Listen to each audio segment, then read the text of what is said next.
Well, what can I say? We have been long awaiting this day on behalf of Wake Up Narcolepsy with really a tremendous amount of excitement. Wake Up Narcolepsy is an organization for 15 years, has dedicated its mission to improving awareness, knowledge, and research in the area of narcolepsy. We're just punctuating each thing.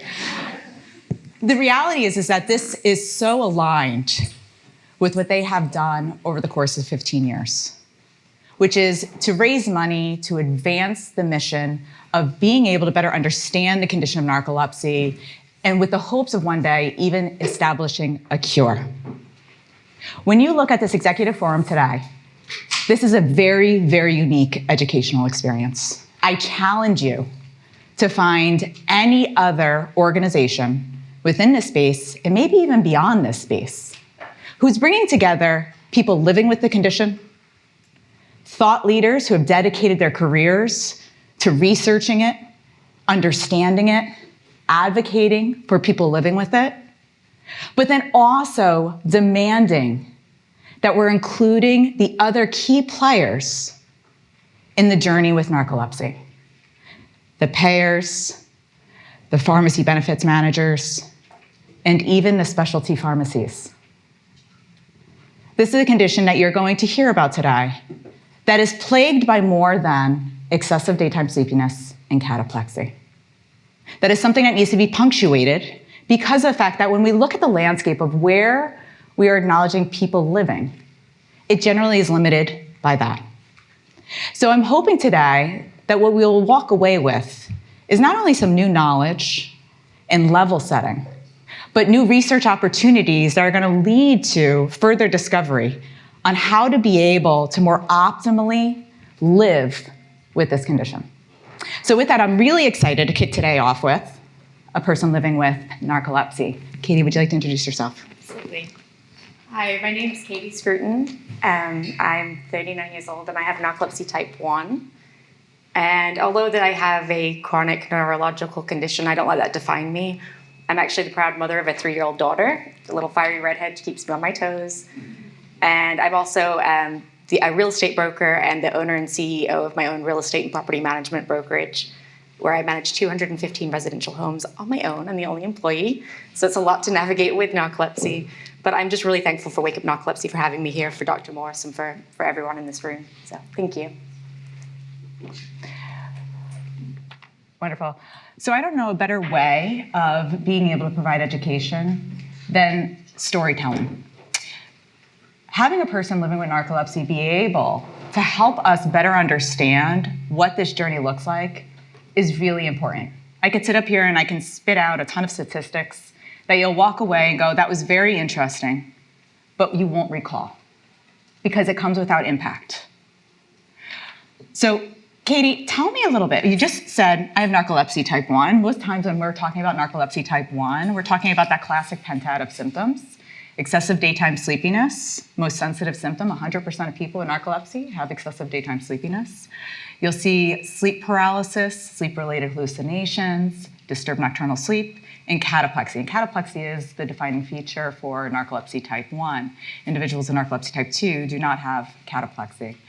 Now, for you, because I know your story, you have a very interesting onset because many times the teaching is people are coming to the doctor because they're sleepy. Tell us about what happened, when it happened, and what made you go to seek medical care.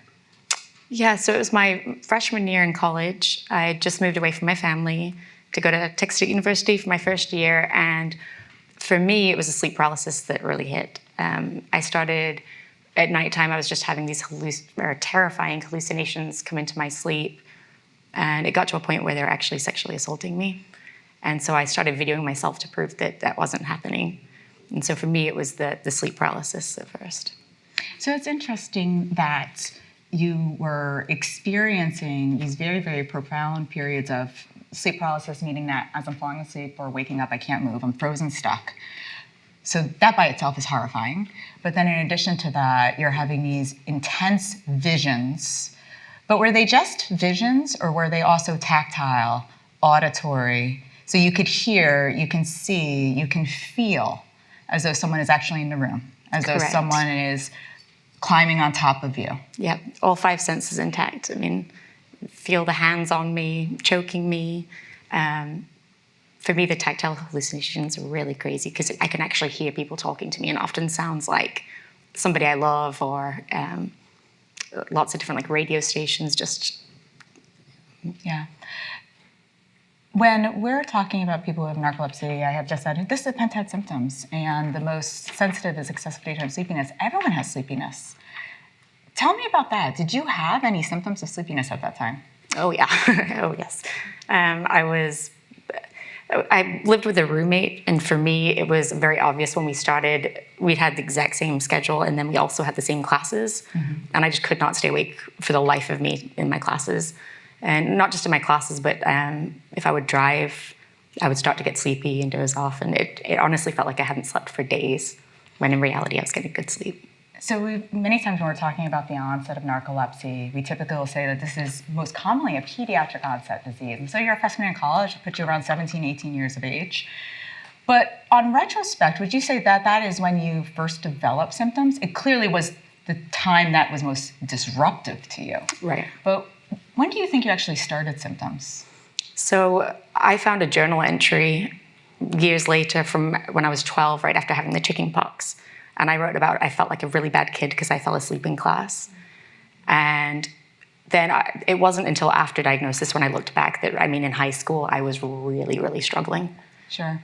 And I think that this is an important point because we're going to hear about her journey to diagnosis, which is different from what most people's experience is, because she had a relatively short time between the sleep paralysis to achieving diagnosis.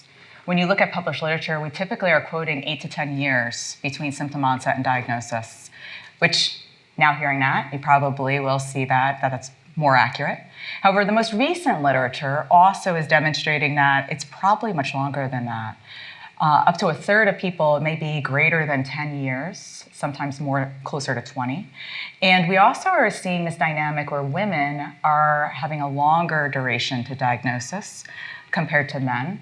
And there's also a difference in terms of gender and the contributions to the severity, where it does seem like women are having a more severe presentation of this. So since 12 years old, was having excessive daytime sleepiness. I'm assuming you were probably a pretty good kid who also academically wasn't struggling just yet. So it wasn't until college, where we very frequently will see this, the guardrails get pulled off, you're taking off the training wheels, the people who are cooking your food and doing your laundry and going grocery shopping are no longer there. Yeah. And so therefore, as opposed to when you're a child or an adolescent, and you only have to be responsible for, I go to school, maybe some extracurriculars, and parents are okay. If you're not necessarily hanging out with friends, that's less that they have to worry about. How did you find that it impacted you in college? How did I find out that it impacted me? No, how did it impact you in How college? did it impact me? My grades started slipping at first, and I was not making it to classes. And when I would make it to the classes, I would my notes, you couldn't make sense of them. And not just that, but I had just joined the cheerleading team, and I was really excited about, starting to meet friends. And but I started having cataplexy where I'd laugh and I'd fall over, and it just it was really hard being a freshman and trying to make friends. And then in class, even I would have cataplexy where my books would go flying off my desk, and it was just really embarrassing, Sure. Did you find that made you start to avoid being around certain people or avoid any emotional triggers? Not being around people, but I definitely would try to avoid emotional triggers, or my friends who are here would learn to grab if I had a drink in my hand or something, they would just tend to learn to kind of help me. Yeah. So tell me about your journey to seeking out medical care. What did you experience? I first went to my healthcare center at school, but I just remember feeling she wasn't taking me seriously. You're partying too much. You're not staying. You're not getting a good night of sleep. Sure. And I think that that's a common thing that we hear is that, and maybe a factor that contributes to some of the differences also for women, is that sometimes gets mispackaged as you're a college student, that's normal. Might be common, never normal. You're a new mom, that's normal. Might be common, never normal. So you got dismissed, unfortunately, further kind of stigmatizing your experience. What did you do next? I went to a neurologist. I didn't tell the first doctor about my sleep paralysis because I was frightened that they would think I had a mental health care or a mental condition. And so when I went to the neurologist, I did explain that, and I had an MRI done. I remember him telling me that I was too much for him to handle, and I kind of laughed. I was like, that's the first time from a doctor, not a boyfriend, that I'd heard that. So, Well, I would say as a neurologist, I feel saddened that that was your experience. It is a part of our curriculum as neurologists to understand disorders of consciousness. Narcolepsy, although represented by dysfunction of sleep-wake, it's a neurologic disorder. Sleep is a neurologic process. And the reality is that we see that the landscape is quite limited, where medical school on average, 2 to 3 hours spent on sleep education. And in neurology residency programs, 25% have zero curriculum. And you look at the 75% that do have a curriculum, it generally is an optional elective time. Where are they getting the exposure? They're getting exposed to buzzwords. The person laughs and they fall to the ground. They're so sleepy that they're like the Deuce Bigalow movies and they're just falling asleep in soup or falling downstairs. So if a person doesn't come in and state those things, they generally are packaged as a functional disorder. We ruled out epilepsy. You're not having seizures, so good for you. Maybe you're just stressed. So some people would be discouraged by this experience. And again, they went to one practitioner and was told, oh, you're at college, you're just doing too much. You go to a neurologist and you're just too much to handle. Some people would just give up at this point and say, okay, it must be me. I just need to try harder. What did you do? So I decided to see my general practitioner because I knew, I had to be on my deathbed when I was growing up to see the doctor, and so I knew he would take me seriously. And as soon as I walked in, he handed me a business card to a sleep specialist. And I was really fortunate that sleep specialist had been educated, had gone and educated the primary healthcare physician on when to make a referral. And I just wonder to this day if he knows that decision that he made changed my whole life, because that just completely shortened my road to diagnosis. Yeah. And I think that is an important point to highlight. When we're trying to solve for complex problems like this, it is not putting it back on a medical home that they need to figure out the diagnosis. They need to figure out who can help in making a diagnosis. Healthcare right now is filled of multiple point solutions that do not well communicate. The reality is that this is an ecosystem, which is why this symposium has been built in a way to say, let's all sit around a table to figure out how to better solve. What we can do as a community is we can be able to provide education on this is what this looks like. This is beyond just sleepiness. This recurrent sleep paralysis, these features of a person feeling newly clumsy or overly clumsy or hurting themselves by falling downstairs or otherwise, and getting them to the right place so that the right solution can be had for them. This is a unique experience. Most people who have narcolepsy will see 3 to 5 providers before ultimately seeing a sleep provider who may diagnose them with narcolepsy, which also exposes them to 3 to 5 misdiagnoses or missed opportunities to diagnose, and is only further contributing to the barriers to actually experiencing a better quality of life. So you got to go see a superpower, right? Yeah. Who will remain nameless. And what did he do for you? So, right before that, I was in a psychology class, and they they started talking about sleep disorders. It was really, really short. But when they spoke about narcolepsy, I was like, oh, that's what I have. So I'm going to print out all the paperwork I can and take this to my doctor. Because at that point, I think I'd kind of given up that I would have an accurate diagnosis. And so I wanted to go and try to educate him I did not have to educate him. I walked in and he knew immediately and pointed me in the right direction, so we were able to get a sleep study scheduled. Wonderful. And I want to applaud you on that, because when you talk about what is the role for the patient, we constantly are talking about what does the doctor need to do to make sure their diagnosis is correct. The doctor can only diagnose the most correct diagnosis based on the information available. Coming armed with the information as to this is the lived experience I'm having only allows for her to be routed to the right diagnosis much quicker. So you got sent for a sleep study at PSG-MSLT. How long between you seeing a doctor and getting that test?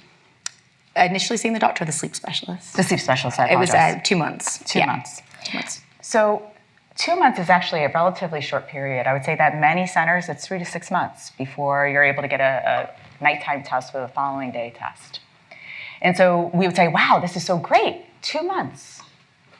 I would like each and every one of you to reflect on how many days or months is it okay for you to live a life that is not optimal, that is not worth living, that is plagued by disabling symptoms that constantly leave you worrying about what is the next shoe that's going to drop. 2 months is way too long, especially when you have a person who's describing to you, I have excessive daytime sleepiness since probably 12 years old, and cataplexy. We will rely on getting to PSG-MSLT. However, there's another diagnostic pathway called the DSM-5, current text revision, right? This is a diagnostic statistical manual that clearly outlines that the diagnosis of narcolepsy can be made based on symptoms alone. Excessive daytime sleepiness times 3 months and features of cataplexy. That is enough. Every other psychiatric disorder, you can use symptoms. As a neurologist, if you come in and you had a seizure, I don't need an EEG to diagnose you or treat you. However, why is there this need of a security blanket to have a person do a PSG-MSLT? It's the barrier induced by not having the smoking gun to be able to get the medications that she needs in her hands. Although the paradigm will be, does she have cataplexy in order to be able to get certain medications? So these are going to be some of the problems that we're definitely going to try to unpack today. So you had your test. The test was positive. And I know that previously we had talked about your treatment pathway, and that the first treatment that they offered was actually one of the oxybates, and it was a clinical trial. And so with that, you had entered the clinical trial, but unfortunately weren't able to tolerate the medication. Correct. Tell me why you weren't able to tolerate the medication. Well, at first it was actually making my sleep paralysis worse. And so that frightened me, and then I wasn't able to make it to class because of the second dose. I'd usually take it a little too late. And so then I was having, I almost passed out in class and just Got it. wasn't working. So one of the things that I think most people don't know is that sometimes when starting an oxybate, there can be a paradoxical increase in REM sleep. So you can have a temporary period of worsening of symptoms. And so being a part of clinical trial, there's less ability to be able to work with you to make you successful in that. But I would probably guarantee that some of the thought around utilizing an oxybate was that it may help with the sleep paralysis and the sleep-related hallucinations. Yeah. I specifically state that because what are the current medications approved for in the space of narcolepsy? Only the traditional stimulants actually have an indication for narcolepsy. The rest, excessive daytime sleepiness or cataplexy. There's a pentad. So even though there's medications that can help in facilitating improvement in these other areas of the pentad, there's no way I can get them approved. I have to utilize off-label or some other mixture of medications in order to get there. So I know that we have talked about your journey early on. We talked about the initial medications. I know that you've shared with me that there's been a variety of different medications that's been challenging. Yeah. Inadequate resolution of symptoms or side effects that are limiting your ability to be able to have the most optimal control. When did you finally gain exposure to treatments also that are beyond medications? Because there's lifestyle, behavioral, you found Wake Up Narcolepsy, yes. Social support, community. Tell me about how long did those take to get incorporated and how has that been impactful to you? Yeah, I think when I first saw the doctor, he told me about groups like Wake Up Narcolepsy, but I actually laughed with my mom because I was like, "What? I mean, we're going to be all tired and just sleeping together." It just didn't make sense to me. And it was later in life that I realized like how incredibly important it is, because just not feeling alone, but also being able to just. I have friends that I'll call like, "Hey, did you have this problem with this medication, or have you ever had this happen in your dreams?" And just being able to feel that support, I think, is huge. Definitely. So catch us up on where are you today? How are you doing? You've already shared with us that you're successfully living with narcolepsy, and that you're self-employed and doing a tremendous job. Tell us about how else things are going. It's hard sometimes because I don't feel like I'm that successful because I sleep a lot. I'm on a good medication, but it's always a challenge, especially after I have a 3-year-old daughter. And so when I was pregnant with her, I got off of all my medication. And after that, just trying to find the medication that worked for me, because I wasn't able to get back on my original one. It honestly was during the first month of my daughter's life, I was fighting to try to get approval for a certain medication. And during that time, I missed out on the entire, first month of my daughter's life. But since then, and it's every day is a challenge. And every decision I make, including right before I got on stage, I've got to hide and take my medication. How much do I take? I don't want to be too awake, or, just everything is it's a trade-off. Yeah. You're constantly making compromises so that this way you can try and stay within the guardrails. Yeah. Katie, this has been, I think, a really great way to kick off today, because I think you've given such great visual depiction of what the burden of living with narcolepsy looks like. However, you've also given, I think, a lot of us hope of the fact that you can live a life with narcolepsy very successfully. Yeah. Awesome. With that, we are going to bring up the remainder of our crew up here. So if I can have Dr. Thorpy, Dr. Maski, Dr. Mignot, Scammell, and Harris, please come up. One of the things that I think is important is that we clearly have talked about what Katie's journey looks like. And I would probably say that all of us can relate in knowing people who have narcolepsy, who had a very similar story, maybe not such a short period between self-recognition and getting a diagnosis. What do you typically find are the most common barriers that patients face in receiving a timely diagnosis? And how do you see that this delay contributes to the burden of living with narcolepsy? Not all of you at once. Pick somebody. All right, go ahead, Kiran. I'll start.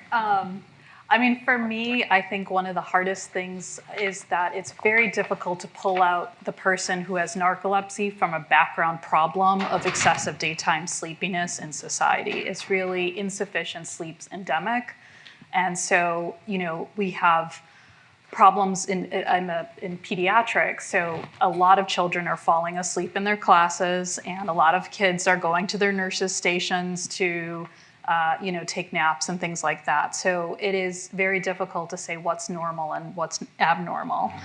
I think that's one problem. And then also, cataplexy is actually really hard for kids to describe unless it's actually like very overt, or someone actually caught it on a camera or something like that.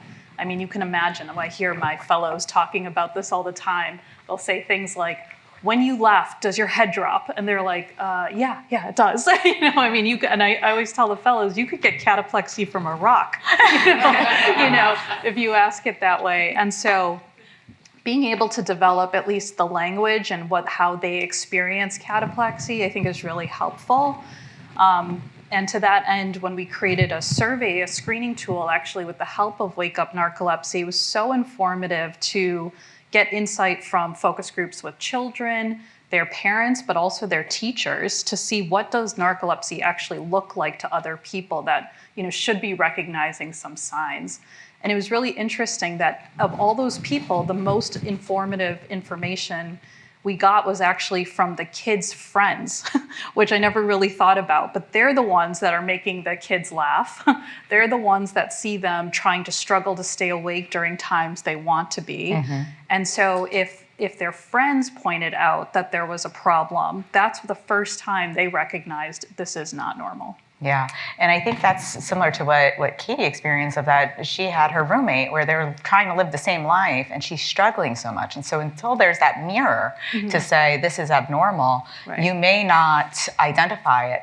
One of the things that we find currently is that prior to coming to medical attention, in the area of social media, we see full folders of kids sleeping in all inappropriate places, kids or college students and even adults. And sometimes it's not until that is kind of the focus of, oh, we're another picture to add of Johnny to the sleeping in weird places folder, that someone starts to go, oh, maybe this is something that shouldn't be happening. From an adult perspective, what do you guys encounter? I can go next. Yeah. I think, first I want to extend a little bit in the children, because I also see quite a bit of children. I think there's also a little bit of a difference between adolescent and younger children, in the sense that with adolescents, often it's very difficult for them sometimes to kind of accept even the disease, and they often have more struggle about trying to be normal and not necessarily communicating as easily. Whereas with younger children, I think the parents really see it maybe more readily or not at all, and then it's misdiagnosed. But I agree entirely that one of the big issues is the issue of cataplexy. It's very difficult to elicit an history with cataplexy. I mean, I've been working in this area for many years, and countless number of people have tried to develop questions about cataplexy and trying to promote the recognition of cataplexy by doctors. But generally, people just don't do it because it's such an odd symptom. I mean, it's just out there. You know, you're laughing or you're experiencing and suddenly you feel weak.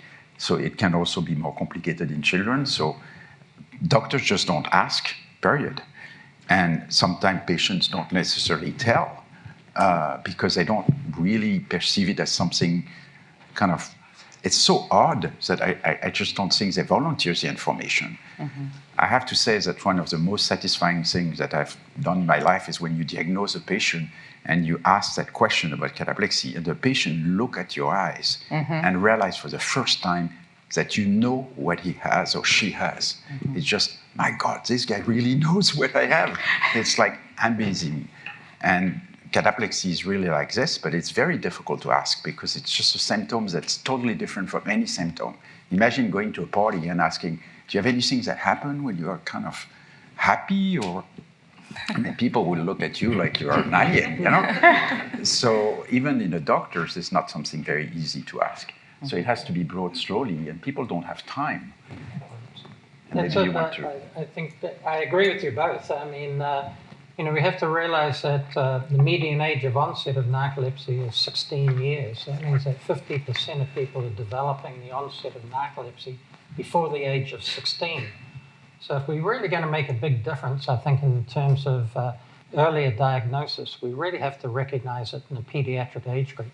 But I think that although cataplexy, a lot of physicians don't understand cataplexy, I don't think that we can turn them into sleep specialists and recognizing cataplexy, because even for sleep specialists, cataplexy can be difficult to recognize. I mean, if somebody laughs and falls to the ground, it's easy, but the majority of patients with narcolepsy don't do that. And so I think trying to educate primary care physicians, I did a study, presented a study some years ago at the pediatric meeting in Europe. And what we looked at was the age of onset of symptoms, who the first consultation was with in terms of the physician, and then when the ultimate diagnosis was made. And what we found was that if a child presented to a pediatrician, it took the longest time to getting a diagnosis.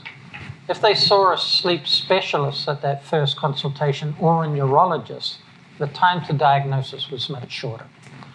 So I think there needs to be a lot of education amongst pediatricians, but we can't turn them into sleep specialists recognizing the subtle symptoms, because although Katy's story was very detailed and very explicit.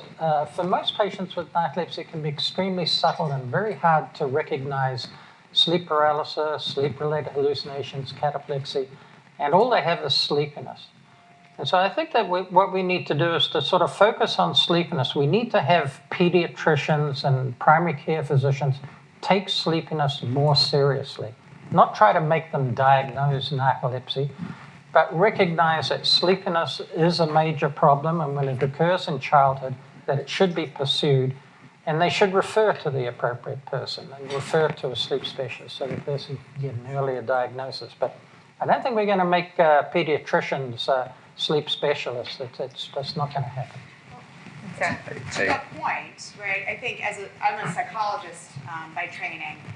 I think a lot of psychologists and psychiatrists are quick to assume that sleepiness equates some sort of a mood disorder, which is not, as we know, is not the case. You can have a mood disorder and have excessive sleepiness, but I think we need to be taking it more seriously for referrals as opposed to just assuming it's a depression, a mood issue, avoidance, whatever it might be, to really then assess what might be going on a little bit more.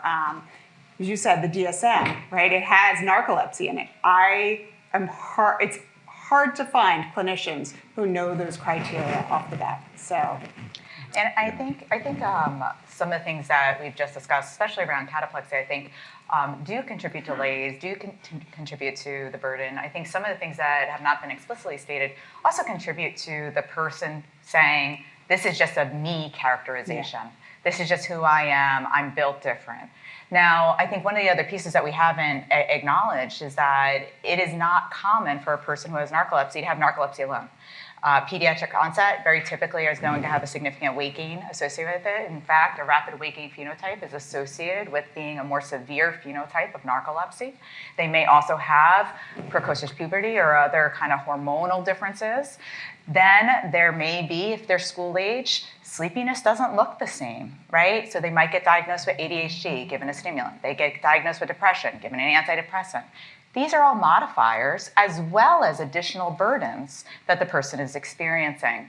We recognize that they can be higher risk for a variety of other medical diagnoses. So by the time an adult comes to see a doctor, there is a lot more to unpack as well as potentially remove to be able to decipher. I'm sure that you all have had the patient come to your practice who's been diagnosed with ADHD or otherwise and is on a stimulant, and they complete the Epworth, and the Epworth is 5, but they're clearly very, very sleepy, and they're on a high-dose stimulant, right? And so those things, I think, also are other components that contribute. In terms of strategies to improve this recognition and start to reduce some of this burden, we've heard through Katy's story and even a suggestion that Dr. Thorpy just had, of that we need to get this information into the hands of primary cares. I think that that's really important. However, what are strategies that are beyond the primary care that we should be looking at? Go ahead. Yeah, I feel very strongly about that.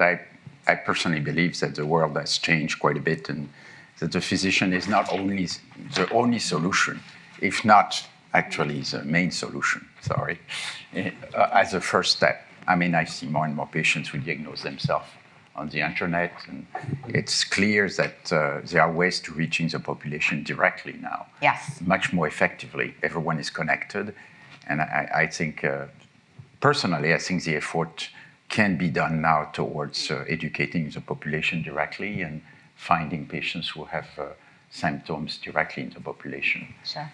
And for that, however, I think it's not a good idea to just focus on narcolepsy, because narcolepsy is a relatively rare condition. However, sleep disorders at large are very frequent. Sleep apnea, insomnia, restless leg syndrome. In that context, I think it's relatively easy to interest people in their sleep. I mean, everyone is interested in sleep. So I think it's relatively easy to try to educate people and about various sleep conditions, and then, as a result, also draw people with narcolepsy. I would 100% agree with that. At my institution, I've been fortunate to be able to create 2 different programs. One is Wake Up and Learn, which is a school-based sleep education and screening program. And then the second is a parallel program called Sleep to Be Well, where we offer asynchronous education and screening in the clinic, but also through our health plan. So direct to member, as well as employer partnership, and we give access to employees. What you said is 100% correct. Everyone's interested in sleep. If you say you're a sleep specialist on a subway, be prepared to start taking notes because everyone has a challenge. In fact, since 2014, the CDC declared the United States in a major public health crisis because of the number of adults who had a sleep disorder. At that time, 1 in 5. The most recent Gallup poll demonstrates that it's more than 60% of adults having insufficient sleep. It's not limited to adults. 58 to 73% of middle school and high school students having insufficient sleep. This is representative of 1 of over 70 different sleep disorders. More than 20% of the United States is excessive daytime sleepiness. And so when you start with creating the filter or the funnel, it's saying, how do we catch everyone? And then make sure we're funneling them to the right direction. Tom, we haven't heard anything from you yet. You've just been silently, you're like, You noticed. Yeah. I did. No, That's my job. Actually, I thought your point about diagnosing yourself was interesting, because I just hear this all the time now. I would say the vast majority of people who come in with new diagnoses have figured it out themselves. And I imagine now, actually, with AI becoming integrated more into internet searches, it's going to become even more common. And so I'm actually not, I think, for decades we've been trying to get an understanding of narcolepsy after primary care doctors, and it hasn't really worked so great. I don't actually know if we're going to ever be able to do that, because they have too many other things on their mind. Sure. And so I really like Michael's idea that, and you were saying the same thing, is that if somebody's got sleepiness, that in itself is a cause for the primary care doctor to dig in a little bit, and if they can't figure it out, send them to a sleep specialist. Yes. And so I don't think the primary care doctor needs to learn what narcolepsy is. Same for pediatricians. I think they need to know when to refer. Yeah, and I think you make a lot of really great points of, number one, I think that a takeaway that everyone in this room needs to have is an educated and empowered patient is the goal for every single person. The reality is that the doctor is not living the life of the patient. The patient is living that. And so really encouraging this idea that they should be doing their research and learning and continuing to gain. We currently stigmatize that and very frequently even see memes on the internet such as, don't mistake your Google search with my doctoral degree.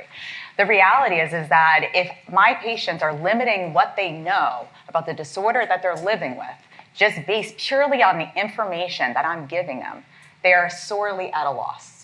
And so I do think that that's a really important piece. I think other advancements that we're going to see and are going to need to think about, because we're going to need to think about how to reimburse for these things. How do healthcare systems incorporate it? We're launching an ambient listening artificial intelligence scribe service at my institute. One of the things I'm excited about is not the same as what my healthcare system's excited about. They're like, hey, we heard if we use this, you can see more patients. What I'm excited about is there's something smarter than me listening to what the patient and I are discussing. And if I don't know the answer, can it suggest it for me? This is the future landscape. This is not an inexpensive effort. At this point, the healthcare system is going to make a bet on it that I'm going to see more patients to compensate for that. We need to be able to think about these strategies. We need to be able to think about the person who's on that journey, getting a EEG to rule out seizure.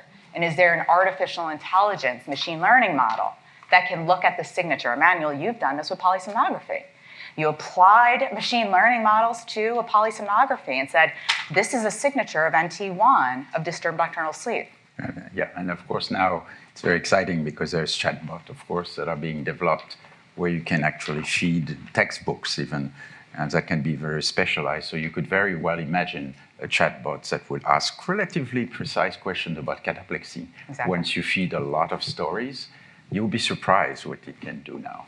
So yeah, it's going to be a different world. So I want to switch gears to making a diagnosis and then also talking about treatment. So when we talk about, and we heard this straight from Katy, right? She came in, she had diagnostic criteria that would fulfill DSM-5, But there wasn't a diagnosis made on that day. It was 2 months later until we got the PSG MSLT. And I think we all would do the same thing. We would all say, we still want the PSG MSLT. I'll tell you, my personal practice has changed. If I have a person with her story, I start you on treatment until I know when your test is, and then I'm going to take you off the medication for the test. But the reality is that I don't want my person who's a freshman in college not being on any treatment and being like, tough it out for the next 2 months. You're failing your classes, you can't even make it. It's like $100,000 a year now to go to college. So what are your thoughts around this? We recognize the PSG MSLT might be pretty good for narcolepsy type 1 if there's not all these other confounders, right? If they're not on other medications or otherwise. But for narcolepsy type 2, definitely isn't as helpful. In other neurologic disorders, we don't have the same limitation. History makes the diagnosis. Tests support the diagnosis the history made, right? And so we don't do that for narcolepsy for some reason. Myasthenia gravis, multiple sclerosis, epilepsy, clinical history can drive it, and then you get the supportive diagnosis from testing, and we can treat those conditions. How do we create that type of paradigm, or what can we do for narcolepsy? Go ahead, Emmanuel. Of course, I have always ideas. First, I was to recognize Michael. We started the first classification, international classification of sleep disorder, and I remember very vividly the first classification of narcolepsy did not require an MSLT. It was actually purely clinically based. And of course, you see a patient, sometimes you don't need any test. Sometimes I enter the room, I see a child, I say, narcolepsy, because I see even just the face. How did the insurances respond to that? Is that in the note?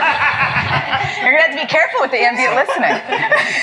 Well, medicines were a lot less expensive back then, too. And yes. So, 90% of the diagnosis is in the history, and the test should just be confirmatory. And so, in some ways, I almost wonder if we've done this to ourselves, because with the subsequent ICSDs, we've made the MSLT a crucial part of the diagnosis. Exactly. And I think it was probably put in to help distinguish narcolepsy from other causes of sleepiness. And so it's all well-intentioned, but it's kind of become a problem in that sense, because I agree with you. If somebody has a good, convincing story, you'd like to treat them sooner than later. Sure. But not everybody has a convincing story. And so there's some patients where they're not that sleepy, and I'm not in as much of a rush, and I'd rather have some hard data to really try to shore up the picture. And I want to point out one thing is, I think there is now, new devices. I mean, there is a revolution going on in technology. You all know this. And that revolution is AI. That revolution is also devices. I mean, who has a little ring, a little whatever. And now there is this headband that you can wear that can measure your EEG. And for example, at home, we have done some studies recently where I was just discussing this, that we have shown that even people when they take drug, when they have narcolepsy type 1, they still go very quickly into REM sleep quite often. So you could imagine replacing this test with giving a band that people wear for a week. And so the question becomes, though, if you replace that test, is that a part of the diagnostic, or is that a part of the therapeutic paradigm? Because at the end of the day, I still don't want to limit the ability to treat the person. At the end of the day, we have all been taught you treat the person, not the test. And so would that be a part of the therapeutic response? Absolutely. But also I want to say that misdiagnosing a patient is also problematic. So you should never forget that the same way as a patient with narcolepsy is misdiagnosed with seizure, misdiagnosing a person with narcolepsy can also have consequences. Sure. I also see patients with high dose of amphetamines or, that are hooked up to drug. I mean, it's not like, and in Europe, for example, I discovered that you could do a lumbar puncture and measure the level of orexin as a cause of narcolepsy. In Europe, they do this lumbar puncture in every patient. They use it for diagnosis because this way they're sure that it's a biochemical cause of narcolepsy. So there's really different ways of seeing the problem. So, Emmanuel, along those lines, from our narcolepsy research colleagues, it seems like they're doing it very frequently. Do you know, has this percolated out to the general sleep medicine neurology community? In Europe? That basically even the people who aren't doing research on narcolepsy are also doing lumbar punctures? Yes, I think so. Oh, like, for example, So I think one of the limitations of utilizing purely the CSF is, number one, you're missing out on your NT2s. Yes, but also, there are conditions that we know are narcolepsy type 1, narcolepsy or cataplexy, and they have normal CSF orexin, Prader-Willi, Niemann-Pick type C, certain traumatic brain injuries, multiple sclerosis, stroke, so your secondary disorders. And I think that we're also... I was not trying to Oh, promote. no. Okay, good. Everyone got that note. but I think that what we have when we do a lumbar puncture and we have CSF orexin, I think what we have is one specific phenotype of narcolepsy type 1. And so I think one of the other pieces when we're talking about the approach to diagnosis is going to be saying, how do we better phenotype across all of these to ensure we're capturing everyone?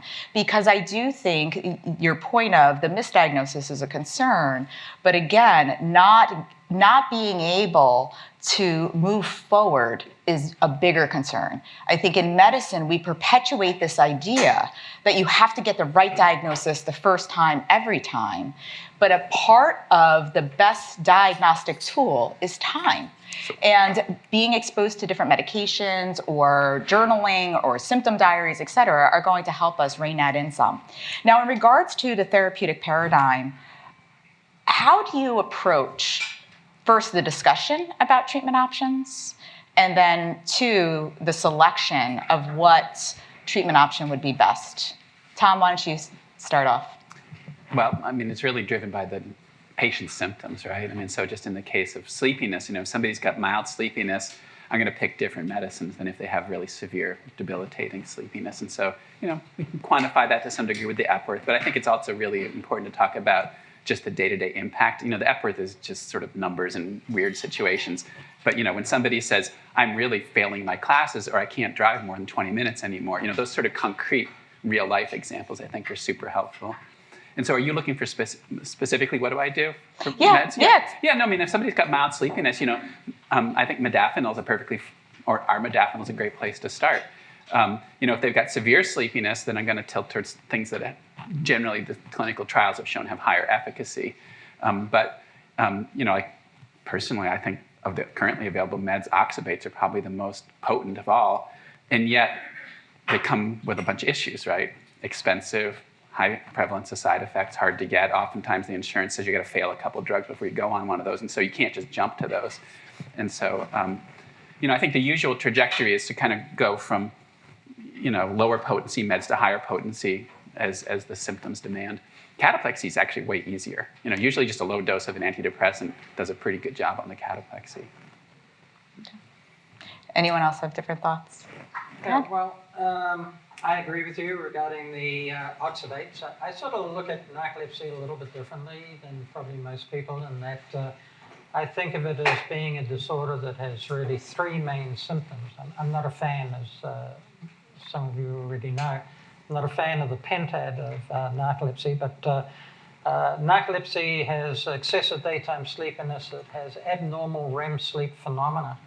And you have to have that to get a diagnosis of narcolepsy. And I regard cataplexy as just one of those abnormal REM sleep phenomena. And then there's disturbed nocturnal sleep. So there's only one medication that's going to treat all those three main features of narcolepsy, which are the oxybates, as you mentioned. And so I tend to go with the oxybates, and anyone who has a clear diagnosis of narcolepsy, whether it's type 1 or type 2, because as I say in the type 2, they have abnormal REM sleep phenomena as well, including at times quite severe sleep paralysis and sleep-related hallucinations, and the oxybate can help deal with that. So, but there are difficulties, as Tom mentioned, with regards to getting oxybate for a lot of people, and that may be because of insurance, it may be because of other medications that the patient's on, or it may be just an intolerability by the patient to be able to take it. So then you need to resort to other medications. And, we only have one other medication that's FDA approved for treating both sleepiness and cataplexy or other REM phenomena, and that's pitolisant. So that and oxybate are probably the first two line medications for the treatment of type 1 at least, if not type 2. And then we have the others. Personally, I don't like the traditional stimulants. Unfortunately, I have too many patients that the moment the primary care physician recognizes that they could have narcolepsy, they put them on Adderall or put them on methylphenidate. And then once the patient's on that medication, it's very hard to get them off it, even though they may be having an increase in anxiety, tachycardia, irritability, and other symptoms. And what I think a lot of physicians don't recognize is that these medications cause rebound hypersomnia, which means that when the patient stops those medications, the sleepiness can be worse than it was before they took it.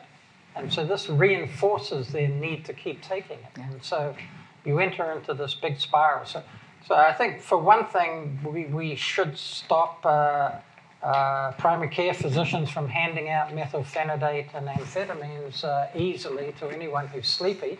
And then I think we can still use them. I mean, I still have patients who are taking those medications, but they're certainly not the majority of my patients. And I think the oxybate, the pitolisant, and the newer weight-promoting agents such as solriamfetol really the main drugs for the treatment of narcolepsy. So a couple of things I want to throw into that question is we have treatment guidelines, Kiran, right? So the US treatment guidelines and the European treatment guidelines are structured very differently, right? So we give, this is kind of what is conditional or highly recommended. They do it where it almost is prescriptive. If you have excessive daytime sleepiness, this is first line, this is second line. You have excessive daytime sleepiness plus cataplexy, you have disturbed nocturnal sleep. And it does really give you a more comprehensive approach to how to think about this. Our guidelines just say, data's good, not so good, however, can work, you should try it. So there's not necessarily the prescriptive guidelines. There are so many variables. So for instance, Tom, you said modafinil. What about if it's a reproductive aged woman who's on hormonal therapy? Not a great choice, right? I mean, because that's now a person where it's going to reduce their hormonal contraceptive efficacy, and it's a teratogen. So that is a patient who solriamfetol would be the more optimal choice because it doesn't interact with their hormonal therapy. So there's these factors of the age of the patient, the reproductive status, other medical comorbidity, whether it's obesity or cardiovascular or pulmonary, et cetera. How then do you navigate discussing that, but then also navigate what you're anticipating from, as you had pointed out, I have to step through certain medications? Well, I think by the time you get to towards the end of the clinic visit and you're thinking about medicines, one hopes you have a pretty good sense of the patient. So you know, is this somebody who's prone towards anxiety? If you know that, you know, hopefully you've sort of sorted out, are they likely to want to have kids sooner? Are they on birth control, et cetera? So I think that in itself helps limit down the number of options that you're going to pick. But, you know, like for instance, I think, you know, anxiety is more common in narcolepsy. And some of these meds really increase anxiety. And so that certainly is something to consider. Definitely. Yeah. But to add to all that, right, there's also the behavioral stuff that we add in. And I'm also curious, like, at what point do you, as the kind of the first line providers, then suggest the behavioral stuff? So, like, there's more of a treatment package now that's been researched, CBT for hypersomnia. There's also, you know, we've been doing it for a long time. It's really like lifestyle modifications, napping strategies, but also finding social support, mood regulation, talking about how to work with your coworkers, work legally with anybody. There's a lot of different components that we'll talk about. So it's figuring out where's the medication, but where can we also add in the behavioral components and helping to educate patients. Because a lot of times I get patients that come to my office who are like, I don't want to be on an oxybate. I've read all these horrible things, and yet they don't know, they haven't communicated, or they haven't really talked to the community about it. They don't have others to really talk about with it. To really, like, I love like the Wake Up Narcolepsy groups that you do, like to really hear experiences from other people. Mm-hmm. So when do we get patients really plugged into that world as well, behaviorally, cognitively, and with others? Should be from day one. I mean, for me, any person who has a diagnosis of a chronic disease should have a psychology partner, because as had been mentioned earlier, there's a grieving process to getting to the point of acceptance. At my institute, I developed a program called LEAP, Launching the Empowerment Adolescence Program. It's for teens with chronic disease. Part of the reason I developed that program was because of the number of teenagers that I was doing brain death exams on because they've taken their own lives. And a very common theme was a chronic medical condition. narcolepsy is not insulated from that. In fact, narcolepsy can potentially augment the likelihood of someone becoming suicidal and attempting to take their own lives. And so although many of us would look around the room and say narcolepsy doesn't come necessarily with a life-threatening immediacy to it, it does. It threatens their life every single day because they're not able to live optimally. And so really getting them the supports that they need, because this is a huge adjustment. They've lost the life that they once lived. Everyone around them is grieving who they once were, and now how do we get them back?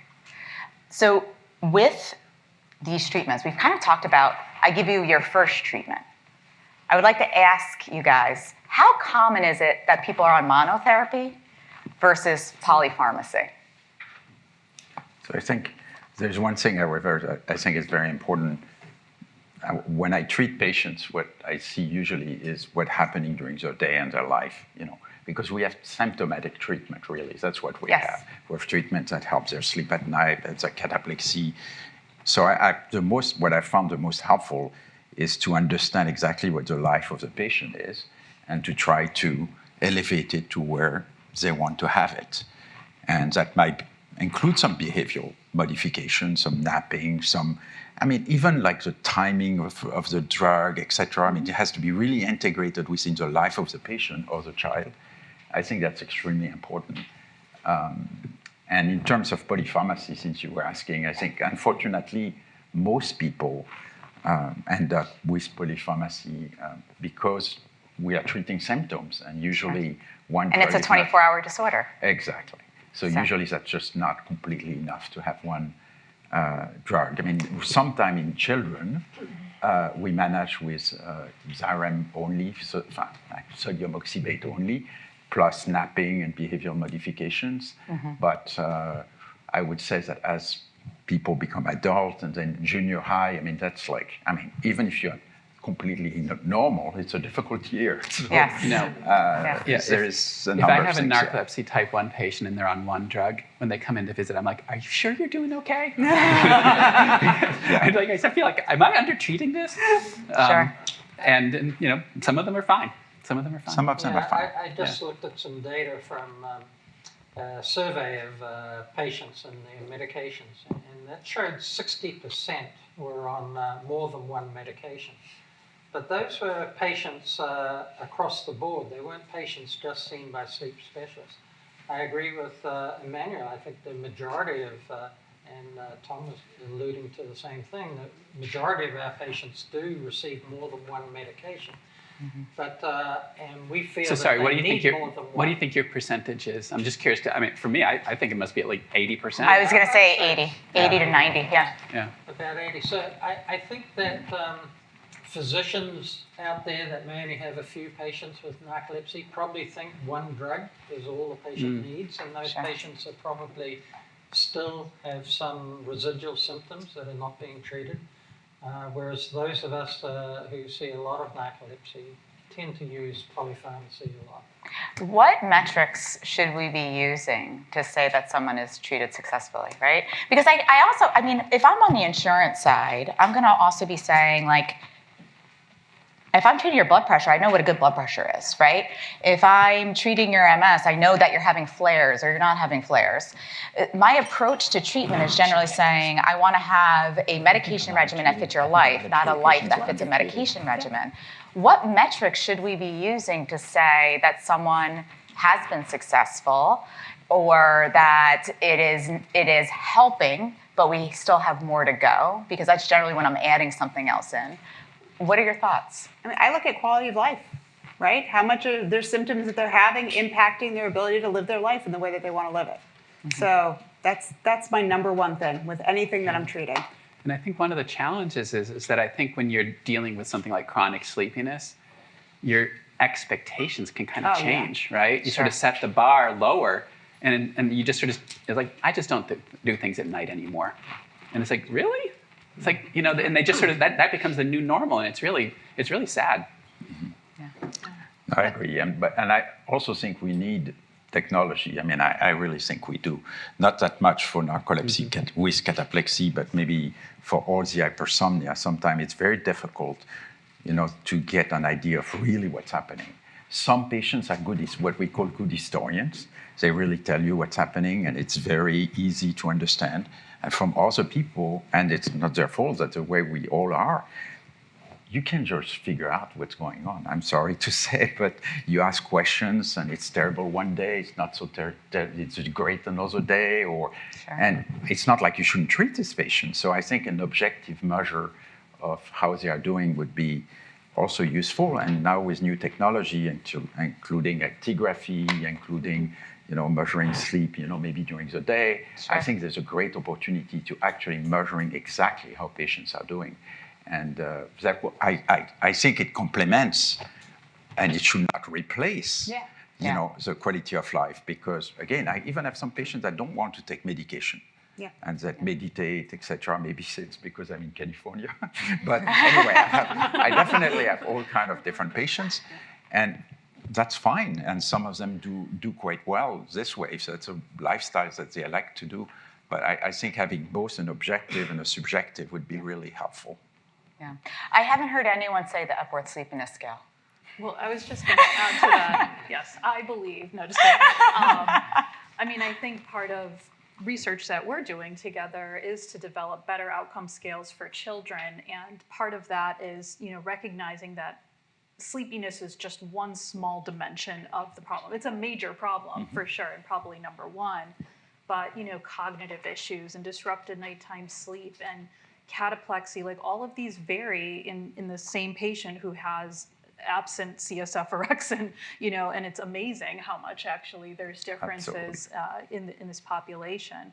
So we're hopeful that, developing a symptom scale that uses like life questions that they're actually encountering, but then we also have a function scale, which is like, well, how are you actually doing socially? How are you actually doing with after school activities and things like that? And sometimes it's really remarkable how much there is differences in the symptom scale and the function scale. You might have lots of little cataplexy through the day, but they're functioning really well because they're in a good social network. They've got a good support group around them. And to your point, that changes over time, especially in children. We're starting to prepare them for adulthood by age 12. So that means, their supports, their friends, they're all changing, So cataplexy might not be so bothersome today, but next week they have a boyfriend, and now suddenly that all of these new emotions are happening, and it's really embarrassing, and now it's terrible. It's the worst thing. Yes. So I think that speaks to having a continuous relationship with people, but also a dynamic ability to measure symptoms. Yeah, I would say that some of the things that in my own practice that I think have been helpful to me is, one, I ask the question, what can't you do because of your narcolepsy? That always is my guiding light, is to say, I want to know that I got you to there. And what's great is when a patient comes in, I get them there, but they tell me they're doing terrible. Why? Why do I say that's great? It sounds paradoxical. It's because they now have elevated the bar of what they expect for themselves, right? So that's when I know that we're on a winning pathway. The second is I like to borrow from what Katy has done for herself without knowing that this is something that should be utilized. I tell people to do a symptom diary. We do this in so many other disorders. You have migraine, and I'm trying to figure out, do I need to give you prophylaxis or just abortive therapy? I ask you to do a symptom diary. This now gives me a baseline, somewhere for us to work from.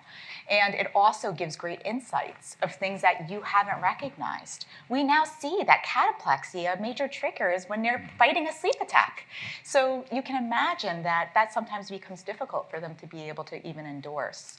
I know we're at time, but I do want to ask one other question, which is, this has been amazing that we've had this explosion in the number of medications that are currently available. I always say that this is kind of similar to the MS world, where we used to have very minimal disease-modifying agents, and now there's like 30 of them, and you can treat all the different versions. We're starting to see the same thing in narcolepsy. With the current treatment landscape and the anticipated future landscape of orexin agonists, where do you see our current limitations in treating patients, and where do you see the orexin agonists potentially going to be playing a role in the future? I can answer that because I've seen, I mean, I have patients on orexin agonist. I think I used to believe that I often say to my patients, we can treat in 80% of the cases, I can get you back 80% functioning. That's kind of what I say. And I think in general, it's okay. But we never got people back to really like complete normal. And it's more like they can't really have their life is not completely free of the disease. They cannot go out. They always feel the burden of the disease. They have to plan everything. Their life is somewhat diminished. I would say 20%. I don't know if they are well treated. That's really the best you can achieve. And sometimes it's less because the treatment don't work well, etc. And I mean, I think there are symptoms that we didn't take into account. You know, people function, but they are not like functioning to their full potential. And I think the impression we have is with these new drugs, like the orexin agonist, you can really bridge that new 20%. I'm not sure that we will reach 100% for everyone. Maybe we're going to reach 80% time, 90% or 100%, but I think we're going to get another step in improvement that's quite considerable. Do you feel that way for both narcolepsy type 1 and type 2? I don't have enough experience for type 2. So, but I would say that for type 1, you know, I've seen things like, I don't know, for example, I would ask you have had, I'm sure you had passions when you were an adolescent that you have to give up. I'm sure they exist. Yeah. And for example, I see some of these patients that have started to re-experience this passion, you know, because, and I don't know exactly why, but they were able to find the time to do them again, to play hockey or to do new things that before they felt constrained in their life by the disease. That's where I've seen the difference, and I think that's really something I'm very excited about. Mm-hmm. Now, I agree that for type 2, that's a completely different, and idiopathic hypersomnia, that's a completely different area. Mm-hmm. We don't really know how these compounds are going to work. And I think the big revolution for type 2 and IH is we realize that sodium oxybate can also be very helpful. Before, people were not using it that much. We were a bit scared about it. And now we are realizing that for some patients, it's very life-transforming. Mm-hmm. And I think that has been the big change. And whether or not some of these other drugs will also help, I think I wouldn't be able to tell. Yeah, no, I really appreciated the Jazz studies on IH in that regard because it kind of sets the bounds of like, you know, here's some very difficult sleepy patients who can actually do quite well. Yeah, and the stimulants were not working. So we were giving stimulants to the point of they were just not helping these patients as much. They would take higher and higher dose and would be always unsatisfied. Mm-hmm. Seems like it was not working well. And then they stop, they rebound. Yeah. And I think when sodium oxybate works, it can really make a considerable difference. I would agree with you that all the data that we have with regards to the orexin agonists show that they have a very dramatic effect in patients with narcolepsy. But over the years, we've seen that most patients with narcolepsy have tried numerous medications in the past, and until they settle on something that is really suitable for them. And I think, it doesn't mean that the orexin agonists are really going to supplant current medications. I think we've seen that there can be serious side effects with some of these medications, and a couple of studies had to be stopped because of it. But and the numbers of patients being studied so far are relatively small. So there are going to be adverse effects. There are going to be patients who won't be able to take the orexin agonists, mm-hmm. and we will need to keep using medications that we currently have or other medications that are developed in the future. So although it's very exciting about the orexin agonists, I don't think we can think they're going to be a universal panacea for narcolepsy. I don't think that's what I said. No. You said universal panacea. I said it's going to raise the bar, but I think almost surely they will be used in combination with other. Yes, but I think there is the feeling out there somehow in general that these are going to be supplant all the other medications that we use. They won't. I don't think that's going to be the case. So as you can see, this probably could have gone on for another 2 hours. But the good news is that we'll all be here all night. And so this is to really help in facilitating conversation throughout the night. The goal for today is to be ongoing education.